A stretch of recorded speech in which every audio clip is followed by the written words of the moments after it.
बिस्मिल्लाहिर्रहमानिर्रहीम। तमाम सोचने वालों को, सीखने वालों को, ढूंढने वालों को मेरा सलाम। आज 19 फ़रवरी 2025 है और आज के हम डेली एनालिसिस स्टार्ट करते हैं। एनालिसिस स्टार्ट करने से पहले आज काफ़ी सारी चीज़ें आपके साथ डिस्कस करनी है कि जैसा कि आप देख रहे हैं कि पिछले 2-3 हफ्तों से मुसलसल डेली एनालिसिस आ रहे हैं। डेली एनालिसिस में एक्यूरेसी क्या है, वो चीज़ें क्या हैं, वो आप ख़ुद अपने कमेंट्स में, आपके फीडबैक्स पे और आपका व्यू बता रहा होता है कि वाकई वो डेली एनालिसिस आपके लिए क्या है, फ्रूटफुल हो रहे हैं। पहले से और बेहतर अंदाज में मैं अपना कंटेंट आपके सामने रख रहा हूँ। मेन रीज़न यही है कि न अगर आपके पास कोई महंगी फ़ीसें नहीं भर सकते, अगर आपके पास कोई ज़्यादा दिमाग नहीं है, आपके पास ज़्यादा एजुकेशन नहीं है, तो 2-4 चीज़ों को बार बार मैं आपकी प्रैक्टिस करवा कर आपकी आंख में इतनी ताकत आ जाए ताकि आप इस मार्केट के अंदर बेहतर तौर पे परफॉर्म कर सकें, कंटिन्यूस विड्रॉल ले सकें या पहले से अच्छे एनालिसिस कर सकें, आपकी अप्रोच बाय और सेल की तरफ अच्छी हो जाए। तो आज ऐसे ही एक एनालिसिस हम स्टार्ट करते हैं। इस वीडियो को पूरा देखिएगा। सबसे पहले मैं जब सेंटिमेंट की बात करता हूं, क्योंकि हमारे पास जब से ट्रंप यहाँ मार्केट के अंदर 4 सालों से है, आपको बार बार जो है देखना पड़ेगा कि ट्रंप का क्या बयान है। ट्रंप ने 2 स्पीचेस दी हैं। ट्रंप की जो स्पीच थी मैंने अभी चैट जीपीटी में करता हूं, तो चैट जीपीटी से मैंने अभी पूछा है कि ट्रंप ने जो बात की कि वो क्या कर रहा है। Trump said he may not let Venezuela export oil petroleum produced by firms like Chevron. What is mean? अच्छा, मैंने ना इसी सर्च किया। आपको पता है मेरी जो अंडरस्टैंडिंग है ज़्यादा अच्छी नहीं है, तो मैं चैट जीपीटी का सहारा लेता हूँ। तो चैट जीपीटी मुख्तसर ट्रंप के बयान में उसने ये बात की कि वो वेनेजुएला के ऊपर रिस्ट्रिक्शंस लगाएगा। वेनेजुएला एक ऐसी कंट्री है जो 8 से 9 लाख बैरल पर डे जो है वो ऑयल की प्रोडक्शन कर रहा है। लेकिन जब इस पर रिस्ट्रिक्शंस आएंगी, इस रिस्ट्रिक्शंस में जो इनके साथ कंपनीज अटैच हैं, जैसे चेवरॉन है, रेप्सोल है, एनी है, इन कंपनीज़ को भी वेनेजुएला के साथ माहदे ख़त्म करने पड़ेंगे। और इंडिया की बहुत ज़्यादा प्रोडक्शन जो है वेनेजुएला से भी आ रही है। तो ऐसे केस में जब आप 8-9 लाख बैरल पर डे के हिसाब से एक जगह से ऑयल की रिस्ट्रिक्शन लग जाएंगी, तो ऑटोमेटिक क्या होगा। चैट जीपीटी ने हमें और बेहतर अंदाज में बता दिया कि ऑयल की प्राइसेस जो हैं वो इंक्रीज़ कर सकती हैं। अब यही इम्पैक्ट हम चार्ट के ऊपर देखें तो वो इम्पैक्ट हमें कल से आना शुरू भी हो गया है। तो देखें, ट्रेडिंग इतनी आसान नहीं है। आप चीज़ों को जोड़ते हो तो आपको क्या लगता है, चीज़ें थोड़ा सा समझ आने लगती हैं। अच्छा यार, ये चार्ट ऊपर जा रहा है तो इसके पीछे ये रीज़न थी। एक और रीज़न, जैसे हम देखते हैं कि अभी ये मूव आ रही है। सुबह सुबह ये मूव आई है, सेलिंग अपेयर हुई है, जेपीवाई पेयर सेल हो रहे हैं। ये जो सेलिंग अपेयर हुई है, ये अगर मैं 4 घंटे का चार्ट करूं यूएसडी जेपीवाई के अंदर, ये जो सेलिंग अपेयर हुई है इसके पीछे क्या रीजंस थी। अगर मैं जेपीवाई पर जाता हूं, यूएसडी यूरो जेपीवाई पर जाता हूं, कैट जेपीवाई के पास जाता हूं, तो इनके अंदर एक सेलिंग अपेयर हुई है। हजूरी वाला इसके पीछे क्या रीज़न है। तो आप यहाँ आएँ, आप देखें फॉरेक्स लाइव आपके सामने हर टाइम आपके सामने ओपन होना चाहिए। फॉरेक्स लाइव के अंदर आपने ये देखा है कि उन्होंने एक अपॉइंटमेंट की है, जापान ने एक अपॉइंटमेंट की है, एक इतनी कहते हैं इम्पोर्टेंट है उस अपॉइंटमेंट की कि उन्होंने जो बंदा हायर किया है, जो बंदी हायर की है, वो कर क्या रही है। वो दरअसल मुझे नाम वो भूल रहा है, तो मैं यहाँ देख रहा हूँ कि वो नाम कहाँ पर है, तो मैं आपके लिए वो भी सामने रख देता हूँ। या अल्लाह,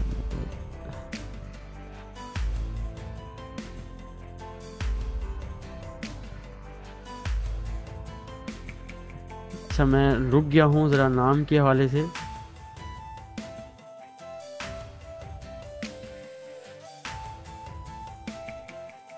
जस्ट मैंने अभी गूगल सर्च कर रहा था उसके वाले से, चीज़ें जो है ना जिनको कूडा नाम है इस तरह से उस बंदी का जिसने जापान जिन्होंने हायर किया है इसको। यस, ये मैंने बल्कि ग्रुप में शेयर की थी, ग्रुप से ही उठा लेता हूँ। हाँ, जुनको कोइडा जो है वो जापान की पार्लियामेंट एडमिनिस्ट्रेशन के अंदर आई हैं।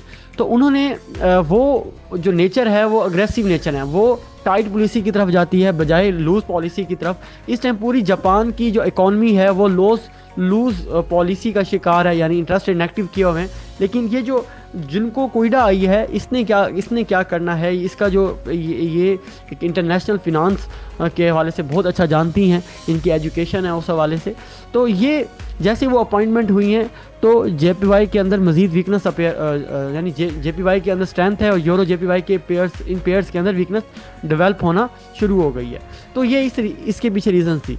दूसरा, मैं गोल्ड के जाता हूँ, कल गोल्ड के एनालिसिस देखें तो ये गोल्ड के ये जो सारी रैली आई है, आपको पता है सऊदी अरेबिया के अंदर US रशिया टॉक थी, उस पर जो ज़ेलेंस्की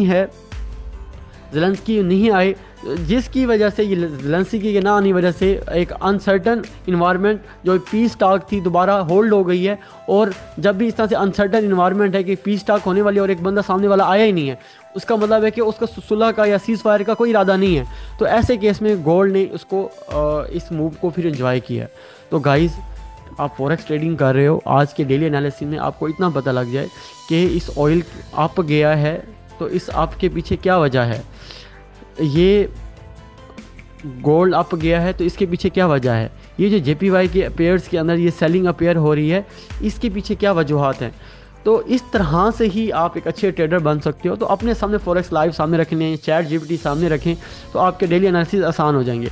अब ज़रा मैं JPY के पेयर के अंदर जाता हूँ। तो JPY पेयर के अंदर तो ओवरऑल स्ट्रेंथ है, एक सारा वॉल्यूम देखें और वॉल्यूम के साथ कैंडल की क्लोजिंग देखें तो सारी स्ट्रेंथ में आ रही है। तो JPY पेयर तो स्ट्रेट बुलिश ही लग रहा है। तो आज का अच्छे एनालिसिस यही है कि आप यूरो JPY, मैं देख रहा था एक ट्रेंड की शक्ल अख्तियार की हुई है इसने, तो यूरो JPY के अंदर आप सेलिंग देख सकते हैं।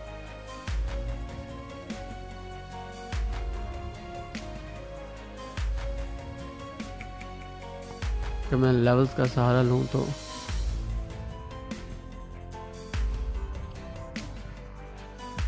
ओवरऑल मैंने ये लेवल ड्रा किए हैं और उसके बाद प्राइस ने यहाँ एक थोड़ा सा एंगल बिल्कुल करीब बन गया स्ट्रेंथ डेवलप का, लेकिन यह है कि वाइकॉफ का एरिया बहुत अच्छा बना है, यहाँ से सेलिंग अपेयर हो सकती है। तो ये इवन के यूरो JPY को आप अभी भी सेल कर सकते हैं। अब हम जाते हैं यूरो USD की तरफ। यूरो USD की डॉलर इंडेक्स की तरफ जाते हैं। तो डॉलर इंडेक्स के अंदर कोई ज़्यादा स्ट्रेंथ नज़र आ नहीं रही। जैसा कि मैंने कल कहा था 100% वैसे ही हुआ है कि मार्केट के अंदर स्ट्रेंथ नहीं है। तो कल की पूरी कैंडल जो है ऊपर ही क्लोज़ हुई है और मैं अपने लेवल यहाँ अगर एडजस्ट करूँ तो अब ये मेरे लेवल बन गए, ठीक है। तो ये पूरा बैंड ही एक लेवल है। जब तक इसको हाई वॉल्यूम से प्राइस ब्रेक नहीं करती, हम इसको डॉलर को अभी वीक ही देखेंगे, उसको न्यूट्रल ही रखेंगे। डॉलर के अंदर अगर किसी एरिया से ऊपर से कोई रिजेक्शन आती है तो सेफ ट्रेड यही होगी कि अगर ये इससे बाहर निकलता है, लास्ट लो से बाहर निकलता है हाई वॉल्यूम से, क्लोजिंग भी नीचे होती है, तो फिर ये अच्छी सेलिंग डेवलप होगी। तो इसी तरह आज रात को FOMC भी है, मार्केट ने होल्ड किया हुआ है प्राइसेस को। कल की अगर बार देखें तो प्राइसेस के अंदर वॉल्यूम भी ज़्यादा आया है और सेलिंग अपेयर हुई है। तो सेम यही है कि मैं प्राइसेस के अंदर कोई ज़्यादा जान नहीं देख रहा। यूरो की प्राइसेस के अंदर भी ये FOMC का ही वेट कर रही है। तो इन एरिया से FOMC के ऊपर कोई एसल हंटिंग होती है तो फिर हम इसको बाय देखेंगे। फ़िलहाल आज यूरो के अंदर कोई ट्रेड नज़र नहीं आ रही मुझे। GBP USD की बात करें, GBP USD एक ज़बरदस्त रेंज के अंदर है, ऊपर नीचे से आप दोनों से आपको रेंज ट्रेड दे रहा है। तो GBP JPY एक अच्छी ट्रेड हो सकती है। इन एरिया से सेल, इन एरिया से बाय आप कर सकते हैं। गोल्ड की बात करूं तो गोल्ड एक ज़बरदस्त रेंज के ऊपर खड़ा हुआ है और गोल्ड ने आखिरी 2 बार के अंदर वॉल्यूम भी जनरेट किया है। तो FOMC से पहले आप इसको इन एरिया से बाय सेल कर सकते हैं। लेकिन क्योंकि मैंने अभी बताया कि एक टैरिफ वार, ऊपर से जो सीज़ फायर थी, उसके अंदर भी एक मसाइल पैदा हुए, तो गोल्ड को आपने बुलिश ही देखना है। जैसे डिप करे बाय, गोल्ड को अभी सेल ना कीजिएगा। तो ओवरऑल ये एनालिसिस थे। ओवरऑल ये एनालिसिस है। उम्मीद है आज के एनालिसिस आपको पसंद आए होंगे। मेन एनालिसिस का एजेंडा यही था। और BTC की मैं बात करूं तो BTC अगेन अपने डेली रेंज के अंदर रुका हुआ है और जैसा कि अनसर्टन इन्वायरमेंट बढ़ता है तो BTC जो रिस्की पेयर्स होते हैं उनके अंदर सेलिंग आएगी। तो फ़िलहाल इसके अंदर सेलिंग ही है इस एरिया तक। तो आज के एनालिसिस में मैंने बताया कि अगर आप अच्छे ट्रेडर बनना चाहते हैं तो अच्छे ट्रेडर की निशानी ये है कि वो कैंडल की मूवमेंट के पीछे की रीज़न तलाश करे और सपोर्ट एंड रेजिस्टेंस लेवल्स का ख्याल रखे तो एक अच्छा ट्रेडर बन सकता है। और इंशाल्लाह मैं मुसलसल 100-200 मज़ीद वीडियोस के ज़रिए आपको बताऊंगा कि अपनी चेकलिस्ट को फॉलो कैसे करना है और ट्रेड हंट कैसे करनी है। तो मेरे चैनल ट्रेडिंग विद आसिम को लाज़मी से सब्सक्राइब करें ताकि हर आने वाली वीडियो आप देख सकें। जज़ाकल्लाह।